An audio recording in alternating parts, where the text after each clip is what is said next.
Hello BookTube and welcome to Weekly Reads. So after I talk about the books I've read, we'll be reading what I've been watching and what I will watch. I'll talk about the winter storms that have plagued Texas for the past week and change. So the first book I read this past week was Mediocre by Ijioma Oluo. This is a memoir, anecdotal history of white men behaving badly in America. I've read it for the BookTube Prize, and as such, I cannot speak about it except to say I've read it. And I will give my full review or thoughts at once the results of the octafinals have been announced.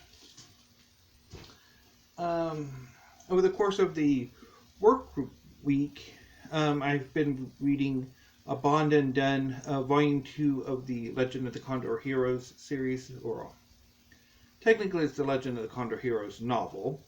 It's one big novel, just it's so big it had to be split up in English translation into 4 volumes. This is the second Undone, and it's written by Yong, one of the masters of the wuxia genre. So in this volume, we begin where we left off, Volume 1, with Lotus fighting the associates of Wanyan Hongli, the 6th prince of the Jin Empire.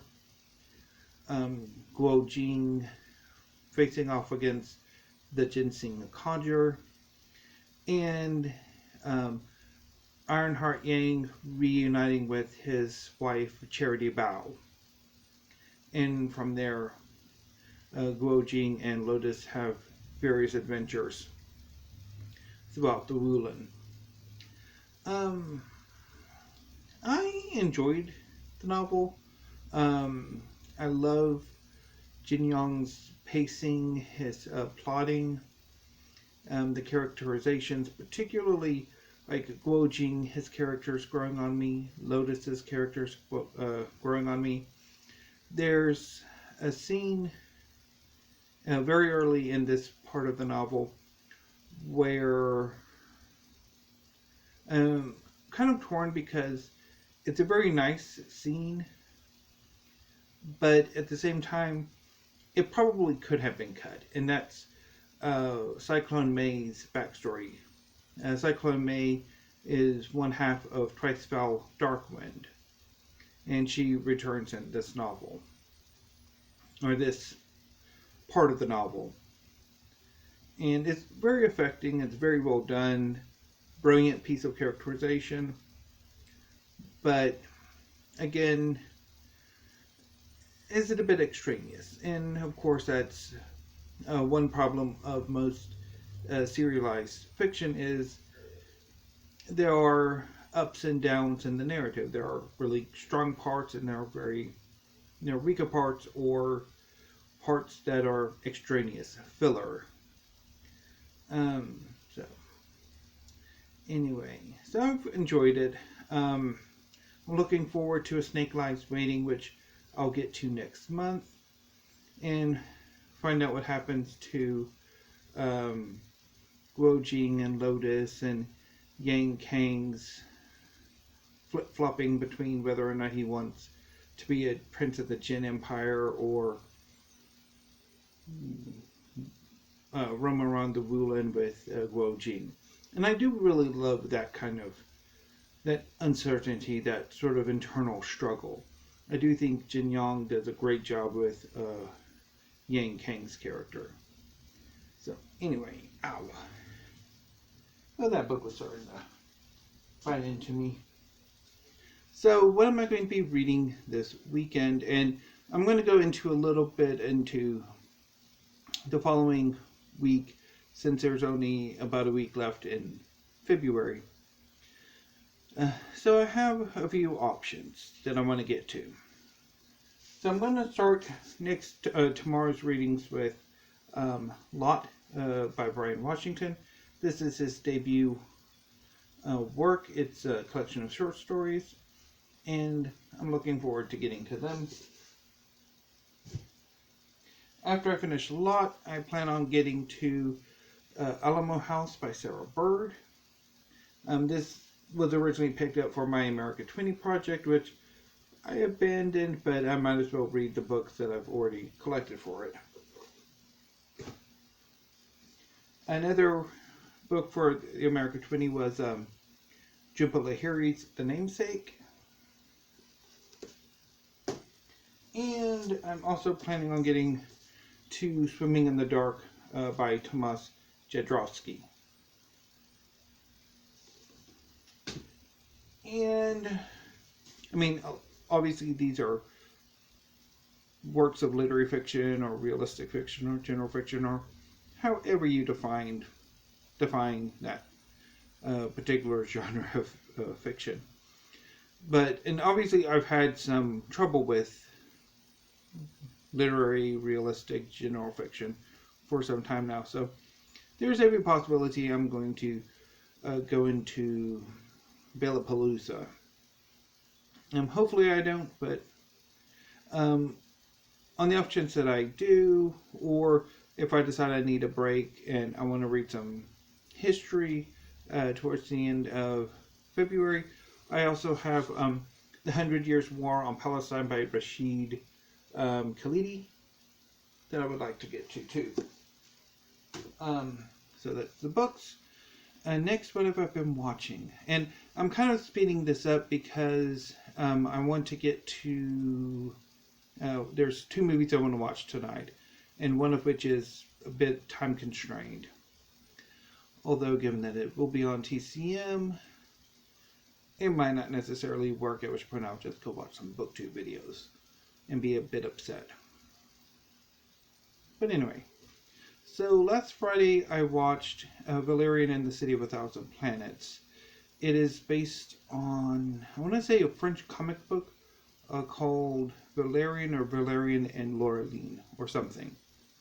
And so in Valerian and the City of a Thousand Planets, Valerian is an agent for this sort of space police agency, and his partner is Laureline, and they're tasked with recovering this sort of replicator, which is an animal. You put an item feed an item to the animal, and it basically poos out the exact thing that you put in. And they're not the only ones after it, and that sort of leads into the uncovery of a cover-up and a horrific crime. I really liked that plot. The main plot of Valerian and the City of a Thousand Planets is amazing. Probably goes on a little too long, and probably some of the sort of arcs, some of the scenes and problems that Valerian and Laureline go through could possibly have been cut, but I liked it. What I didn't like is the romantic subplot between Valerian and Laureline. I mean, Valerian spends the entire movie sexually harassing Laureline, pressuring her into marrying him. And, I mean, eventually she gives in, kind of, sort of, but it's just so cringeworthy. It just, you do not believe that relationship at all.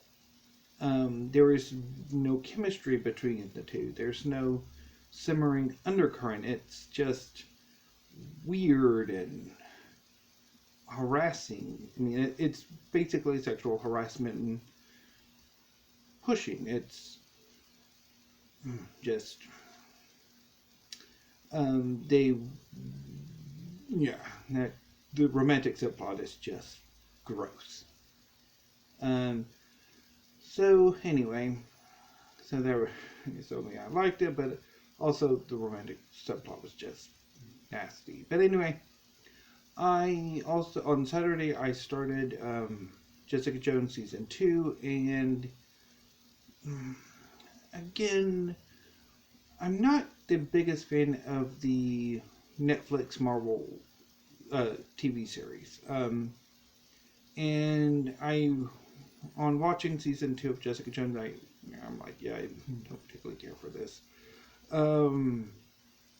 I don't really like this interpretation of Jessica Jones. I kind of wish her sort of hard-boiled detective character was sort of toned down by the humor that is typical of the MCU properties.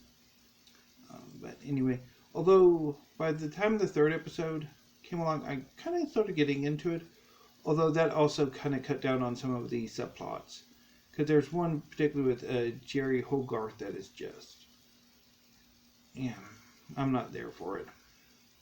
And then on Sunday, I watched the first 3 episodes of Ice Fantasy. I'd gotten to about episode 15 a few months ago and stopped, and I kind of wanted to go back and like rewatch it from the beginning. And besides some of the wonky effects, I quite liked it.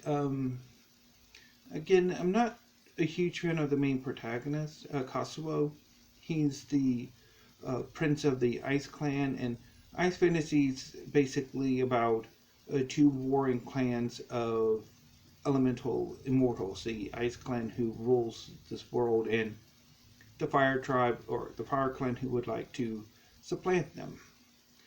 And the main character is Kazuo, who's a young prince, although he doesn't look particularly young, who is set to be the crown prince, because he's the most magically gifted of the royal family.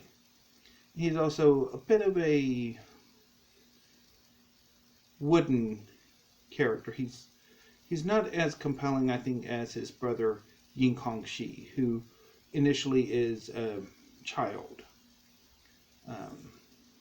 So I liked it. I'm looking forward to continuing on with the series. But the first 3 episodes or so are a bit slow. I mean, once the plot really kicks in, it kind of starts to go. And then on yesterday, I watched the 7th episode of WandaVision, and oh, is that good?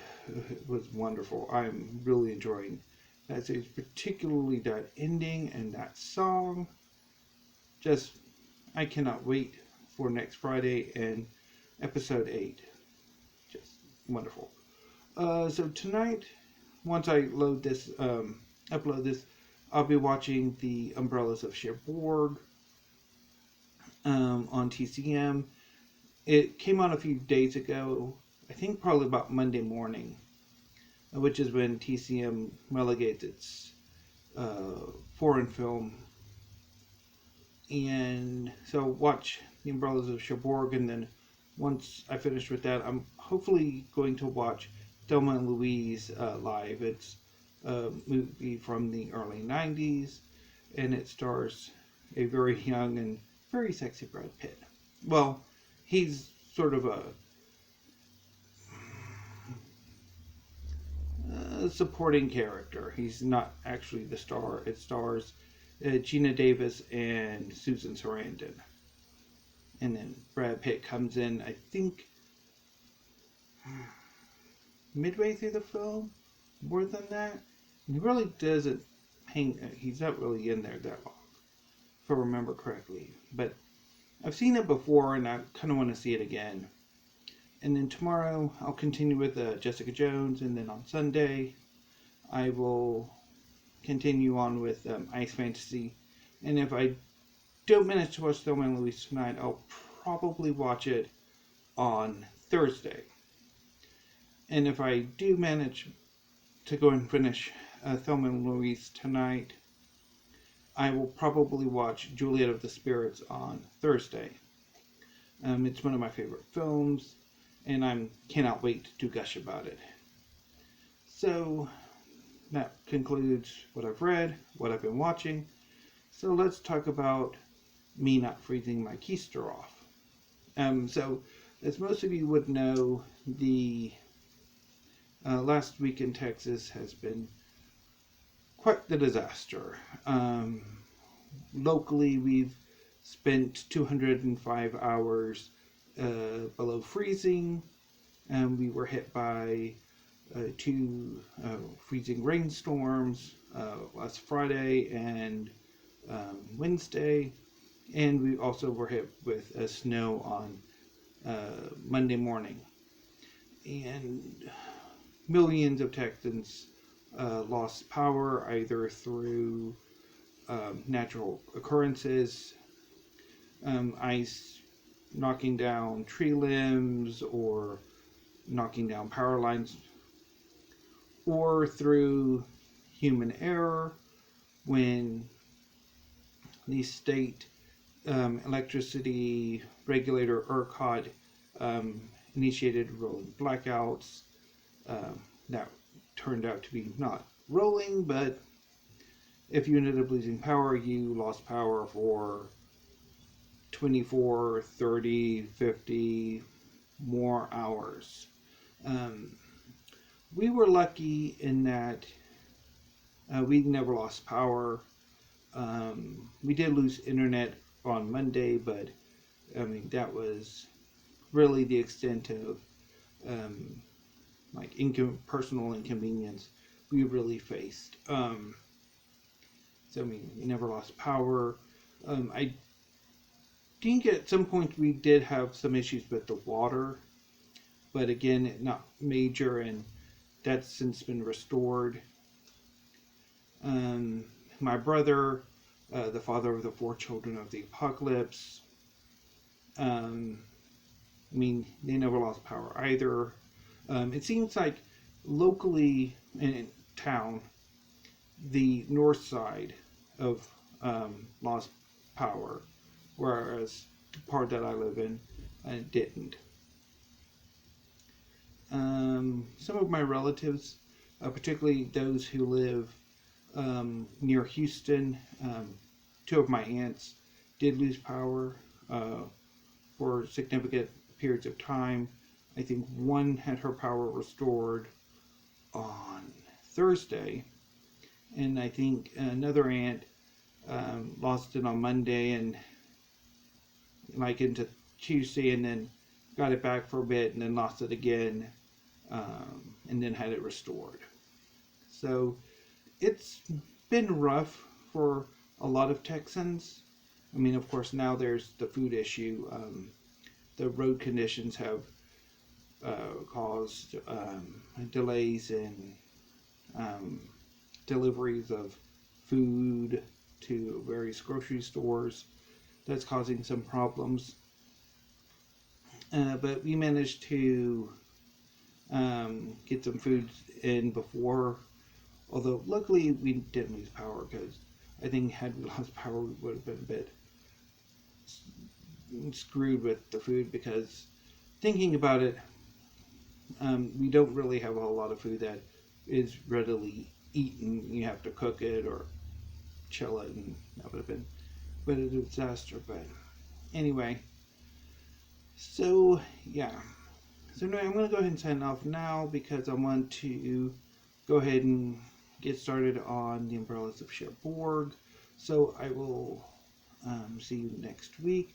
I'm planning on Monday, Tuesday, Wednesday, and Thursday doing all tags. I know I was going to do revisit the what I read in 2017 and 2018, but I decided against it because February of 2017 was a very rough month, and a lot of the books I read I did not care for or I bailed on. So I kind of want to not really touch on those. And there are a lot of tags I want to get to. So I'll focus on tags the first 4 days of next week, and then on Friday I have a book call which isn't really all that impressive this month, but I mean, I'll get some more in hopefully before Friday, and then of course weekly reads, which will wrap up most of the month. So, New BookTube. Until next week, thank you. Stay safe. Have a pleasant weekend, and stay warm.